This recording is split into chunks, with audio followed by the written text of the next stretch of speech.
জিনিস বানাই খাইয়ে আশেপাশের মানুষের না দিলে কিন্তু আপনি ধরা খেয়ে যাবেন। কারণ যে ঘিরান ভার হইছে, তা আশেপাশে ২-৪ ঘর কিন্তু ঠিকই এর গন্ধ পেয়ে যাবেন। তখন বাটি ভরে ভরে দিয়ে আসা লাগবে না। আগেতেই কয়ে দিচ্ছি বেশি করে বানাই খেয়েন। চলতেছে কিন্তু তালের মৌসুম। আর এই তালের মৌসুমে তালের কোনো রেসিপি আমি দেবো না তা কি হয় কন দি? তা আজকে তাল দিয়ে হচ্ছে কেক কিংবা হচ্ছে তালের বাপা যেটাই যা বলেন না কেন সেটা বানাবো। তাহলে চলেন দিয়ে শুরু করা যাক। রেসিপিটা বানাইয়ে আমি তো পুরো টাসকি খেয়ে গেছি। ভাইরে ভাই এত মজা লাগবে আমি নিজেও ভাবি নাই। ঠুস করে একটা গালের মধ্যে দিচ্ছি তো দিচ্ছি। তো কীভাবে বানালাম চলেন আপনাদের সাথে শেয়ার করি। প্রথমেই দেখলেন 2টা টুকুস করে ডিম ভেঙে নিলাম। এই ডিমের মধ্যে দিয়ে দিলাম হচ্ছে চিনি। চিনিটা আপনাকে পরিমাণ মতো দেবে। আমি এখানে 1.5 কাপের মতো চিনি দিছি। দিয়ে ভালো করে চিনিটা যখন ফেটে একদম চিনিটা গলে গেছে, গলার আগে কিন্তু আমি তাল দিচ্ছি না, যে একদম গলে দেখছেন কতটা ফোমি সাদা সাদা হয়ে গেছে। পুরোটা যখন গলে গেছে তখনই দিয়ে দিলাম একটু ঘন করে একটু তাল। যদি আপনাদের কাছে তালটা একটু পাতলা থাকে তাহলে অবশ্যই জাল দিয়ে একটু ঘন করে নিয়ে দেবেন। তারপরে যে দিয়ে দিলাম হচ্ছে পরিমাণ মতো ময়দা কিংবা আটা, যে যার বাসায় যেটা আছে সে সেটা দেবেন। আমার বাসায় আটা ছিল সরকারি আটা, ভাই রেডিমেড দিয়ে দিচ্ছি সরকারি আটা। তো ওখানে পরিমাণ মতো আছে 1 কাপের মতো আটা দিয়ে দিলাম, সাথে দিয়ে দিলাম হচ্ছে বেকিং পাউডার আর আছে সামান্য একটু লবণ।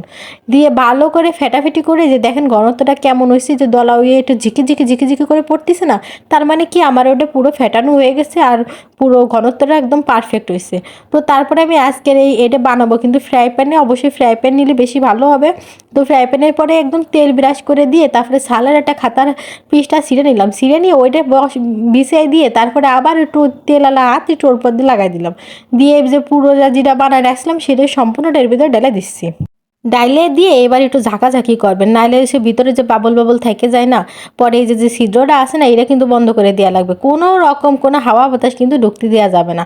এবারে যে পুরোনোটা তাওয়াটাও নিয়ে নেবেন, যাতে একবারে পুরোনো কিংবা লোহার তাহলে বেশি ভালো হয়। তার উপরে বসায় দিয়ে প্রথমে চুলোর 2 মিনিট হাই হিটে জাল করে মানে তাওয়াটা আর ফ্রাই প্যানটা গরম করে নেবেন। গরম করে নেওয়ার পরে একদম লো হিট করে দিয়ে দেবেন একদম 40 মিনিট। এই দেখেন আমি পুরো 40 মিনিট পরে আমি কিন্তু ঢাকনা মাকনা কিচ্ছু করি নাই, ঘড়ি দেখে একদম 40 মিনিট পরে চলে আসি। আর দেখেন কতটা সুন্দর হয়েছে। তবে এবার আছে এটাতে সুন্দর করে আমি একটু উল্টাই দেবো আর একটা ছুরি ঢুকাই দেখাচ্ছি, একদম পারফেক্টভাবে কিন্তু হয়ে গেছে। একটু লাগে জানি কিন্তু হালকা একটু নরম নেবো আমার কাছে মনে আসলো, পরে আমি আবার কিন্তু 10 মিনিট হচ্ছে ডাইকে রেখে দিয়েছিলাম। মোটমাট কথা আমার এখানে 50 মিনিটের মতো লাগছে এটা বানাতে, একদম লো ফ্লেমে 50 মিনিটের মতো সময় লাগছে। তো এই যে আমার কিন্তু বানানো হয়ে গেছে পুরোপুরি। এবার আমি কাইটে দেখাচ্ছি আর আমার এত সুন্দর ঘিরান বের হয়েছে কি বলবো, কোন তো সবাই না দিয়ে কি খাওয়ায় পারা যায়। এবার একবারে ছোটো ছোটো করে পিস করে সবার বাড়িতে পাঠায় দিয়েছি আর আমিও টুকুস টুকুস করে কয়েক পিস খাইয়ে নিছি। যা হবে পরে দেখা যাবে না, এত ঘিরান বেরোচ্ছে আর এত স্বাদ হয়েছে, মাশাল্লাহ মাশাল্লাহ। তাল থাকতে থাকতে কিন্তু বানায় খেয়ে ফেলান, খুব মজা লাগবে না।